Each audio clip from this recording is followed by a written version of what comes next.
Assalamualaikum warahmatullahi wabarakatuh. Apa kabar Sholih dan Sholihah SDS Mentari Arido Islamic School? Bertemu kembali dengan Ibu Guru Nani. Lihat, apa yang Ibu bawa? Ya, Ibu membawa seekor ikan. Ada yang punya ikan di rumah? Kalian pernah mengamati bagaimana ikan dapat bergerak? Sebelum Ibu lanjutkan pembelajaran kita hari ini, kalian masih ingat bacaan Quran Surat An-Nur ayat 45. Yuk kita baca bersama-sama. Wallahu khalaqa kulla dabbatin min ماء فمنهم من يمشي على بطنه ومنهم من يمشي على رجلين ومنهم من يمشي على أربع يخلق الله ما يشاء Innallaha ala kulli syai'in qadir. Dalam ayat tersebut dijelaskan selain bukti-bukti kekuasaan Allah yang telah dikemukakan sebelumnya, Allah juga menciptakan semua jenis hewan dari air yang memancar. Sebagian dari hewan itu ada yang berjalan di atas perutnya. Sebagian berjalan menggunakan 2 kaki, sedangkan sebagian yang lain berjalan dengan 4 kaki. Allah menciptakan apa yang Dia kehendaki, baik yang telah disebutkan ataupun yang belum disebutkan. Sesungguhnya Allah Maha Kuasa atas segala sesuatu. Tiada sesuatu pun yang membuatnya lemah. Sungguh Allah memiliki kekuasaan yang maha besar. Tiada sesuatu yang sulit baginya.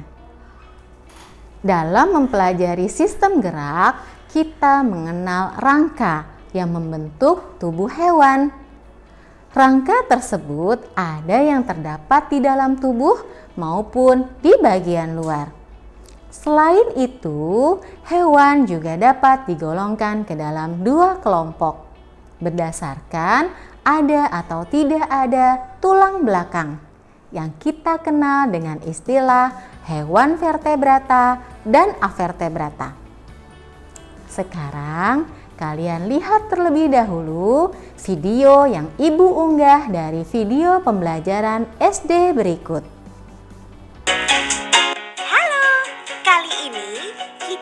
Belajar tentang hewan vertebrata dan avertebrata.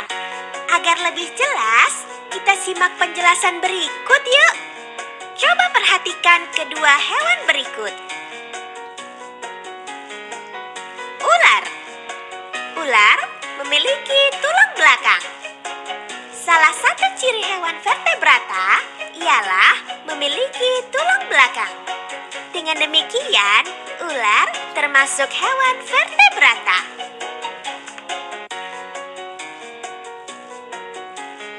Cacing. Seperti yang kita lihat, hewan satu ini tidak memiliki tulang belakang. Salah satu ciri hewan avertebrata ialah tidak memiliki tulang belakang. Dengan demikian, cacing termasuk hewan avertebrata. Kita cari tahu hewan selanjutnya yuk. Pilih dan klik 2 hewan yang ada di sini. Coba perhatikan, lumba-lumba memiliki tulang belakang. Maka, lumba-lumba termasuk jenis hewan vertebrata. Ubur-ubur tidak memiliki tulang belakang. Maka, ubur-ubur termasuk jenis hewan avertebrata.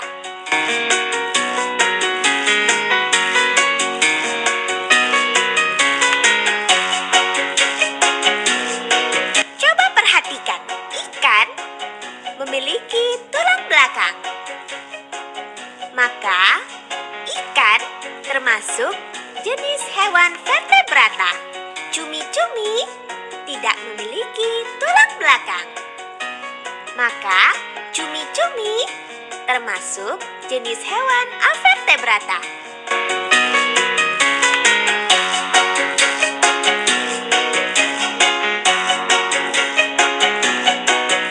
Coba perhatikan, kambing memiliki tulang belakang. Maka, kambing termasuk jenis hewan vertebrata. Bintang laut tidak memiliki tulang belakang. Maka, bintang laut termasuk jenis hewan avertebrata.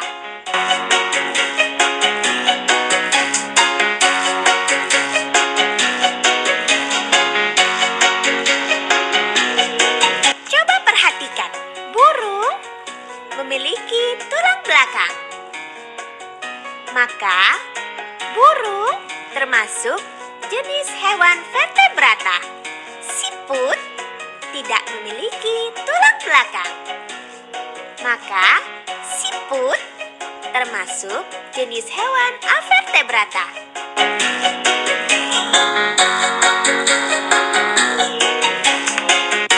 Pada kesempatan kali ini, kita akan membahas alat gerak pada hewan vertebrata dan avertebrata.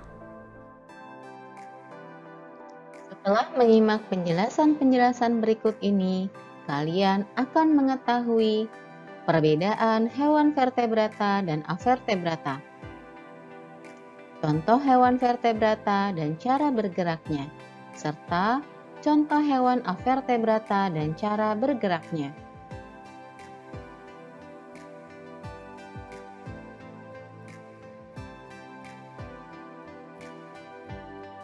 Hewan vertebrata dan avertebrata. Vertebrata adalah hewan yang bertulang belakang, dan avertebrata adalah hewan yang tidak mempunyai tulang belakang.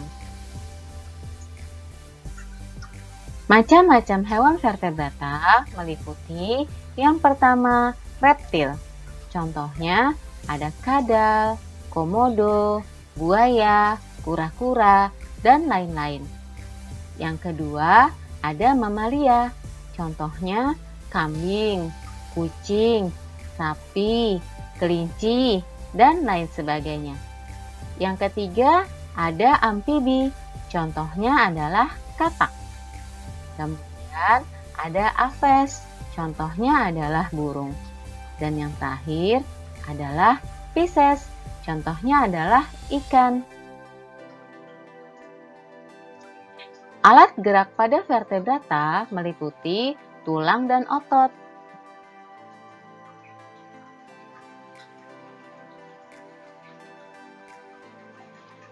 Tulang-tulang pada vertebrata bergabung membentuk rangka dalam atau disebut juga dengan endoskeleton. Vertebrata memiliki rangka dalam yang berguna untuk menyangga berat tubuhnya. Bentuk rangka dalam setiap hewan berbeda-beda sesuai dengan yang pertama, tempat hidup, yang kedua, fungsi, dan yang terakhir adalah cara hidupnya. Contohnya adalah ikan. Hewan yang hidup di air seperti ikan mempunyai bentuk tubuh seperti torpedo dan anggota geraknya berupa sirip. Sedangkan hewan yang hidup di darat memiliki tulang belakang yang melengkung. Kelinci. Kelinci adalah salah satu hewan mamalia. Dia memiliki bulu yang lembut. Kelinci merupakan hewan yang hidup di darat. Kelinci memiliki tungkai belakang yang lebih besar dan panjang dari tungkai depannya. Hal inilah yang menyebabkan kelinci bergerak dengan cara melompat. Tungkai belakang berguna untuk memberikan tumpuan ketika melompat dan berjalan cepat. Sedangkan tungkai depan yang berukuran pendek berfungsi untuk memberikan tumpuan terhadap badan saat mendarat di tanah.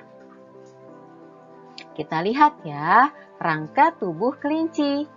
Di bagian kepala ada yang namanya tengkorak.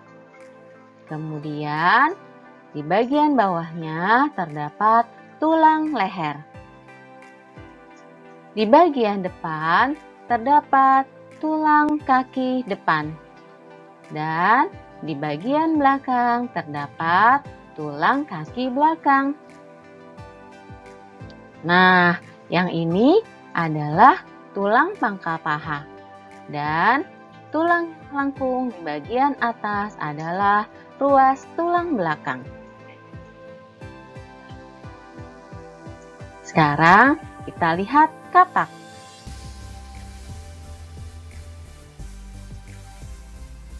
Katak memiliki rangka yang terdiri dari tulang anggota gerak, tulang badan, dan tulang kepala atau tengkorak. Katak mempunyai tungkai belakang yang panjang dan otot yang kuat, sehingga bergerak dengan cara melompat. Pada tungkai katak terdapat selaput renang yang berguna untuk memberi tekanan pada air. Selaput renang tersebut akan dapat mempermudah katak saat berenang. Kita perhatikan rangka tubuh dari katak.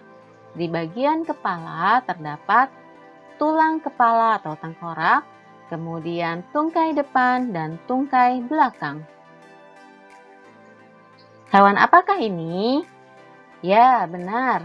Ini adalah burung. Burung merupakan vertebrata yang bergerak dengan cara mengepakkan sayapnya sehingga dapat terbang di udara. Sayap burung memiliki susunan rangka yang ringan dan otot yang kuat.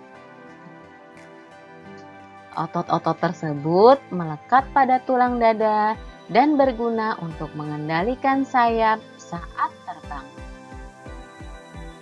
Saat terbang, burung mengepakkan sayapnya dari atas ke bawah, sehingga tubuh burung terdorong ke atas. Nah, ini adalah reptil. Reptil seperti komodo, kadal, kura-kura, buaya, dan lainnya bergerak dengan cara merayap. Alat geraknya berupa 4 kaki yang terletak di samping tubuhnya. Akibatnya, komodo dan hewan reptil yang lain memiliki badan yang menggantung di antara kakinya.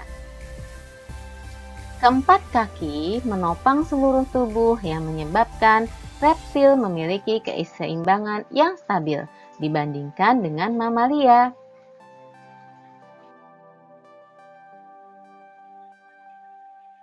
Ikan. Sistem gerak pada ikan berbeda dengan vertebrata yang lainnya karena habitat atau tempat hidupnya yang berbeda. Alat gerak aktif ikan berupa otot bersegmen yang disebut dengan miotom. Ikan memiliki sirip yang berfungsi untuk berenang. Siripnya ada yang berpasangan maupun tunggal. Sirip ekor berfungsi sebagai alat kemudi, sedangkan pada sirip ikan juga terdapat tulang rangka yang disebut jari-jari sirip atau disebut juga dengan radialia. Nah, sekarang perhatikan rangka tubuh ikan. Yang pertama, ini ada tengkorak di bagian kepala. Kemudian di belakangnya ada rongga mata. Kemudian yang ini adalah tulang belakang. Di bagian atas terdapat sirip punggung. Di bagian belakang terdapat sirip ekor dan di bagian bawah tubuhnya terdapat sirip belakang. Di bagian tengah terdapat sirip perut dan tulang rusuk. Kemudian ada sirip dada dan rongga insang. Sekarang kita bahas mengenai hewan avertebrata. Avertebrata tidak mempunyai tulang-tulang yang menyusun rangka dalam atau endoskeleton. Sebagian avertebrata memiliki rangka luar atau disebut juga dengan exoskeleton. Fungsi dari rangka luar ini adalah yang pertama sebagai pelindung dan yang kedua adalah pembentuk tubuh bagi hewan-hewan yang lunak. Contohnya adalah belalang. Kalian pernah lihat belalang? Ya, biasanya kita menemukan belalang di antara rumput-rumput. Tubuh belalang tersusun dari beberapa ruas yang bersatu. Alat geraknya berupa sayap dan 3 pasang kaki yang beruas. Belalang bergerak dengan cara terbang dan melompat. Contoh avertebrata yang lain adalah cacing tanah. Pastinya kalian pernah melihat ya ketika kita mengaduk atau mengorek tanah. Tubuh cacing tanah terdiri dari segmen-segmen dan struktur organ yang sederhana. Cacing tanah tidak memiliki alat gerak berupa tangan dan kaki, tetapi memiliki otot pada tubuhnya. 2 macam otot yang dimiliki cacing tanah yaitu otot memanjang dan melingkar. Cacing tanah memiliki struktur yang membantu pergerakan, yaitu disebut dengan seta, sehingga cacing tanah dapat lebih kokoh melekat pada tempat geraknya. Contoh lainnya, hewan apakah ini? Ya, bekicot. Tubuh bekicot dilindungi oleh cangkang dari bahan kapur yang kuat. Cangkangnya terpilin spiral. Bekicot menggunakan otot yang biasa disebut kaki perut sebagai alat geraknya. Alat gerak pada bekicot mengeluarkan lendir untuk memudahkan pergerakannya. Contoh yang lain adalah bintang laut. Bentuknya seperti bintang. Memiliki rangka luar yang berguna untuk perlindungan dan alat geraknya berupa kaki tabung yang bergerak menggunakan sistem vaskular air. Bintang laut bergerak di dasar laut dengan cara menggunakan kaki-kaki tabungnya. Nah, ini adalah hewan bintang laut. Alhamdulillahirabbil alamin. Pada kesempatan kali ini kita telah membahas mengenai alat gerak pada hewan vertebrata dan avertebrata. Pada hewan vertebrata tadi kita telah membahas pada kelinci yang bergerak dengan cara melompat karena memiliki tungkai belakang yang lebih panjang daripada tungkai depannya. Pada aves, burung yang bergerak dengan cara mengepakkan sayapnya sehingga bisa terbang. Pada Pisces, ikan yang bergerak dengan cara berenang. Pada reptil, contohnya komodo yang bergerak dengan cara merayap. Dan amfibi pada katak yang bergerak dengan cara melompat karena memiliki tungkai belakang yang lebih panjang daripada tungkai depannya. Selain itu, kita juga telah membahas alat gerak pada beberapa avertebrata, seperti pada belalang yang bergerak dengan cara terbang dan melompat, pada bekicot yang bergerak dengan kaki perut, kemudian pada cacing tanah yang bergerak dengan otot pada tubuhnya, dan juga bintang laut yang bergerak menggunakan kaki-kaki tabung. Semoga apa yang kita pelajari kali ini dapat meningkatkan keyakinan kita bahwa sesungguhnya Allah memiliki kekuasaan yang maha besar. Tidak ada yang sulit baginya dalam menciptakan makhluk. Wassalamualaikum warahmatullahi wabarakatuh.